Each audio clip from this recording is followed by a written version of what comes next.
Así estaremos ante un gravísimo problema de incompetencia o poco profesionalismo de la CFE en el peor momento posible. En el peor posible. Y es que para hablar un poco más sobre este tema nos enlazamos ahora con Gonzalo Monroy, especialista en temas energéticos. Muy buenos días, Gonzalo. Gracias por tomarnos la llamada. Roberto, Lucio, muy buenos días. Muy buenos días, Gonzalo. Antes que nada, preguntarte quién es el responsable o los responsables de lo que está pasando con estos apagones intermitentes en el país. Principalmente CFE Energía, una de las subsidiarias y filiales de CFE, que es la encargada de la programación y compra de combustibles, no solamente de gas natural, sino también de diésel, combustóleo y cualquier otra cosa que se requiera para el mix de generación. Hoy, como muy bien apuntaba la cápsula anterior, justamente sabemos que CFE tiene posiciones típicamente, y en palabras de Miguel Reyes, el director general de CFE Energía, 70% en esas compras por bloque, compras consolidadas, y un 30% en mercado spot.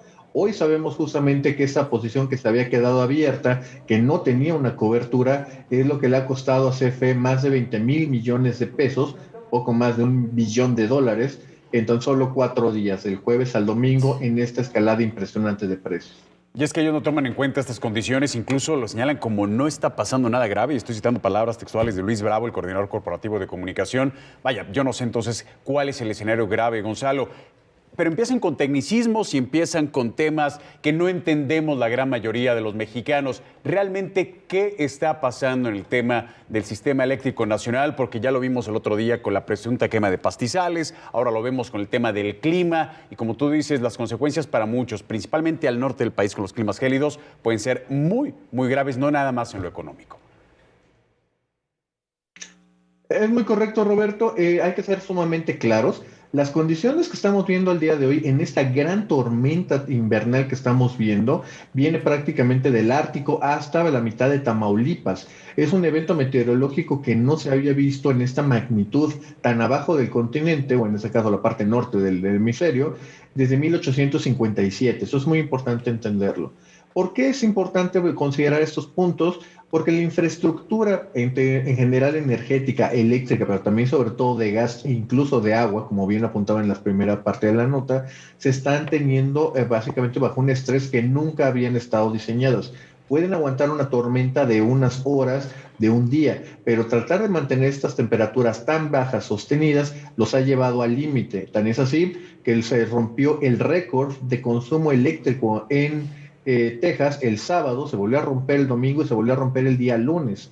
Es tal la cantidad de energía que se está requiriendo para mantener la calefacción y básicamente los hogares en Texas, de tal forma que no está alcanzando el gas natural. Este gas natural, como lo decía, es el insumo principal para las plantas de generación. Y aquí me tengo que detener para decir que esto no es de plantas públicas o privadas, de que esto es simplemente, CFE es el suministrador, es el que le vende el gas natural a estas plantas, especialmente las de Vallehermoso, muy cerca de Matamoros, Tamaulipas, las de Monterrey y también obviamente las de Chihuahua, El Sauce y Samalayuca. Al no tener electricidad para alimentar estas plantas, se los puedo también ir adelantando, hasta que no se disipe la tormenta y reveamos condiciones normales, seguiremos viendo estos apagones rotativos y aleatorios, a final de cuentas para poder mandar un poco de electricidad desde la zona centro del país hacia el norte.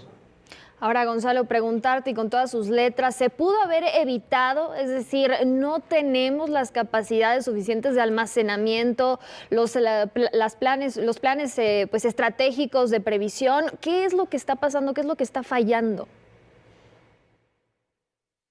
Principalmente, Lucy, contestando a tu pregunta, es la planeación. Es la planeación la que más ha fallado. Lo vimos justamente de forma, yo te diría que similar, cuando fue el gran desabasto de combustible a principios de 2019 y nos dimos cuenta que México solamente tenía 3.3 días de combustible en caso de que algo fallara en el sistema. En aquel momento era haber cerrado los ductos y también la refinería de Salamanca. Lo que hoy estamos viendo es que México no tiene almacenamiento alguno de gas natural, únicamente el gas que ya está en los gasoductos, típicamente eso se le llama el gas de empaque, pero eso es únicamente tratar de llenar el tanque de combustible, no lo podríamos llevar o llamar almacenamiento propiamente. ¿Cuál es aquí? Y aquí déjame ser sumamente claro, esta es una falla histórica que ha tenido el gobierno mexicano, pero también por desgracia lo que hemos visto aquí es que ha sido justamente la administración del presidente López Obrador la que ha justamente cancelado los proyectos de almacenamiento, principalmente en las cavernas de Tuzandépetl, Veracruz, y de los campos abandonados por Pemex en la cuenca de Burgos, precisamente en Coahuila, Nuevo León.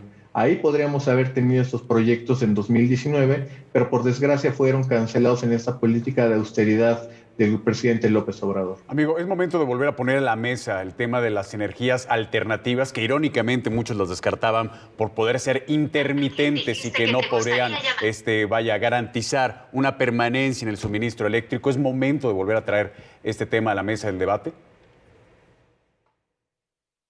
Es correcto, Roberto, y yo te diría de que es un repensar totalmente el sistema eléctrico mexicano.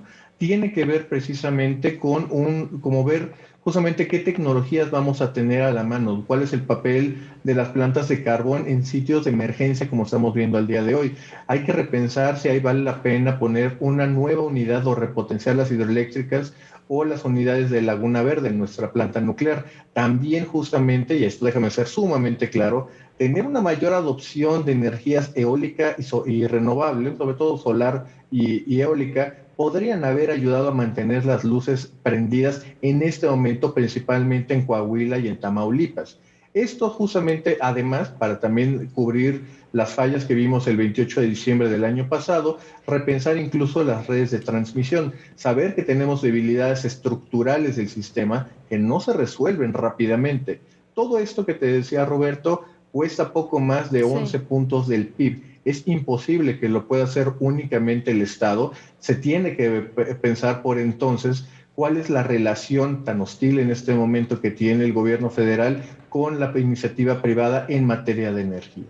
Muchísimas gracias, Gonzalo, por la información, el análisis y, bueno, ponerlo en términos muy simples para que todos podamos comprender lo que está pasando. Y, bueno, pues por lo pronto se tiene previsto que van a seguir estos cortes, así que... Esperar el clima. Que sea eolo, prepararnos. Que sea el clima el que nos ayude en esta situación. Gracias, Gonzalo.